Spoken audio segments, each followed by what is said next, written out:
Hi, I'm Liz Bywater of Bywater Consulting Group. I'm here this morning with my friend and colleague, Ann Latham of Uncommon Clarity. Ann, how are you? I'm just great, Liz. It's a pleasure to be here. Good, fantastic. I know we've been looking forward to having some conversations that we could get out to our clients and colleagues and other people who are looking to improve performance. And I know you help your clients so very much with that. Can you spend a moment telling me about who your typical client is and how you help your clients improve and accelerate their performance? All right, I can do that. So my clients are incredibly varied. I've worked with clients in over 40 industries.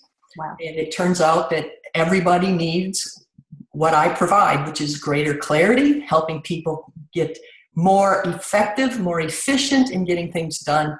It increases performance, it increases commitment, it increases confidence. So that's fantastic, and it's interesting because you mentioned clarity. I know that that's your focus, and you've talked to me a little bit about this movement that you're creating around bringing uncommon clarity to organizations. And can you tell us a little bit more about that? Yeah, I have a passion for clarity. And I believe that if you look at all the improvements that have been made in corporations in general over the last many years of, total quality and continuous improvement and lean and root cause analysis, all of those things have created huge gains, but they're really only touching maybe 10% of what companies do.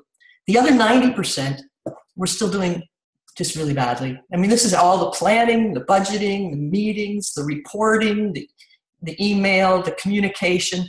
These are very inefficient, very unclear processes. Is that something that you see really across the board with your clients? Absolutely. And I've been watching it for decades. I remember an early meeting I was at as a new employee years ago, and I was unaware of really what everyone was talking about because I was so new I didn't know, but I was just listening and trying to learn. And I heard one person say, we really need to improve this widget and make this thing more effective. And he kind of went on. And this other guy says, yes, I totally agree. And then they went on to the next thing. And I said, wait, stop. Even though I didn't know what they're talking about. I said, did you just agree to improve this aspect of this widget? And simultaneously, one said yes and the other said no. And this happens all day, every day in companies that I've been in ever since. It's that people hear what they want to hear. They say all on slightly different tracks about what they're thinking. And so they're not really communicating. And you can imagine if they had walked out of that room with two totally opposite responses to that question, that decision, how much work could be done that was unnecessary, or just how much complication they create, how much waste. Yeah. It's pretty shocking. And it's really common. Yeah. It's interesting. I was just speaking with an audience of business leaders last week, and was speaking with them a little bit about my experience with the issues around communication and clarity. And what I shared with them is that what is often lacking, because people are not slowing down enough to pay attention to nuance of communication, is that checking for understanding. And is that a piece of what you're talking about, that people say something and maybe there's an assumption that the other party has heard it the same way, but they haven't checked in to say, is that clear? Do we have the same outcome? Are we walking away with the same message? Is that part of it? Yeah, a lot of it is, you're absolutely right. A lot of this is about checking that understanding to be sure we're in the same place. But the other dimension of this is to increase the specificity of what you're trying to create. So for instance, I had a woman wrote me a letter and she said, I don't think on my feet very well. And so I was really intrigued. This was an interesting email I got. So I talked to her about it. I gave her a call. And she explained that she works just fine. She's a nurse. And she gets these executives come down and ask her questions. And she's just flustered and just, how can I think on my feet faster? So I asked her to tell me more about what they were asking for. And in the healthcare world, they have this thing called SBAR, which is 4 steps: the situation, the background, the analysis, and the recommendation. And I said, when you do that, when you're following that process, are you able to think quickly on your feet and respond to those 4 steps? She says, absolutely, no problem. I said, so when this executive comes down and asks you a question, is he being as specific about what he's requesting as S, B, A, and R? She goes, no. Because it's not her fault. She's getting vague questions, and she doesn't know how to respond. And of course, the problem is that the executive, with his rank and his power, just makes her feel inadequate, and she stumbles. And the truth is, his question was probably just incredibly vague.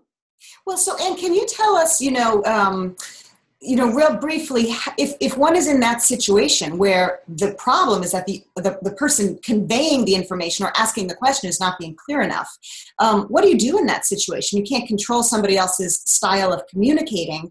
What did you recommend to this nurse, or what would you recommend to one of your clients? Yeah, you absolutely have to stop and ask clarifying questions.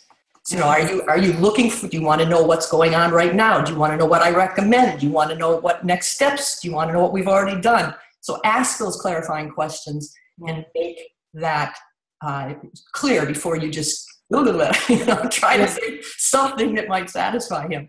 But the other thing organizations can do is to have more processes like that SBAR. Mm-hmm. For instance, we make decisions all day long. We make decisions from, whether to turn off the alarm and go back to sleep, or whether to get out of bed in the morning. And then we make decisions all day long, hundreds and hundreds of them. Mm-hmm. And when you make a decision, there are 4 basic steps you have to follow. Everyone follows those steps, but although I must say most people skip 3 of the 4. But anyway, if you have a shared understanding of what those 4 steps are, every decision becomes more like SBAR. And people know, we're on step 1 now, we're on step 2 now. And, it may sound tedious when I say this right now, but once you get really good at it and you have that shared sense of process, shared language, everybody can step through decisions much more easily. And it doesn't matter whether the executive or the guy on the floor, you feel like you can contribute because you have this shared process.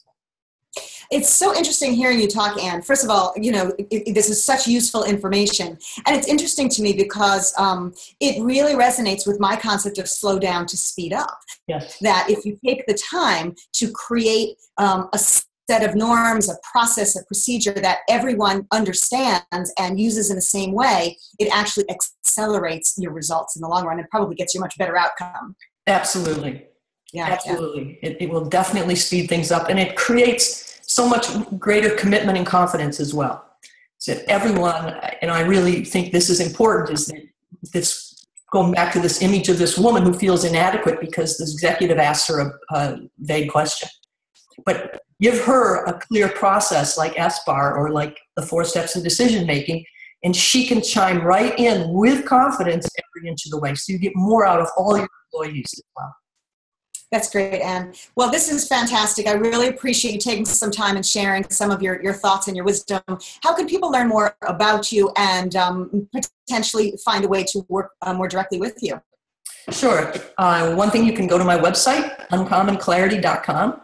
I'm also an expert blogger for Forbes. So if you go to Forbes.com and search for Anne Latham, you will find lots of articles there. I have dozens and dozens, hundreds of articles on my website and videos. Lots of good content. And of course, my contact information is available as well. That's fantastic, Anne. Listen, thanks so much for being here. I look forward to future conversations. Thanks. It was really fun talking to you, Liz. All right, Anne. Take care. Bye-bye.